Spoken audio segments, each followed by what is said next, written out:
Diny Fanesy nindray nitsidihany kandidany Hery Vaovao Maly dia ny distrikana Antanambao Manampotsy, Vatomandry, Brickaville, Vavatenina ary Sainte-Marie mamafisy ny trano tamin'ny vahoaka ny fandaharan'asany eo amin'ireo sehatra rehetra enta-pandrosoanan'i Madagasikara.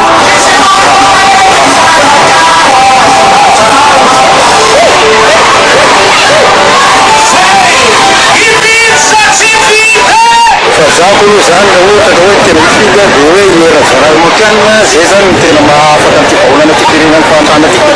Sodrano anazy aleo alasana tsy tafotonandalana fa tokony adidiny sy andraikitra mampiprezan'ny leta anazy ary tsy maintsy lany.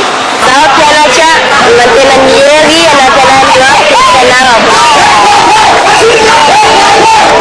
Teto Brickaville indray dia nilaza ny kandida Hery Rajaonarimampianina fa hamany olana misy eo amin'ny sirama.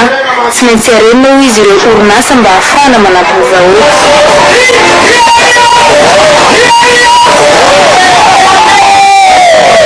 Misehatra ny fanatsarana ny rano kosa no nampanantenainy Hery Rajaonarimampianina tamin'ny vahoaka teto Vavatenina.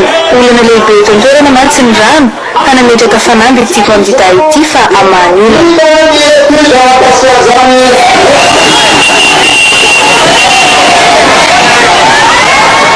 Ny farana teto Sainte-Marie nidieny Hery Vaovao N Madagasikara ka nisehatra ny fizahantany no tena voaresaka teto.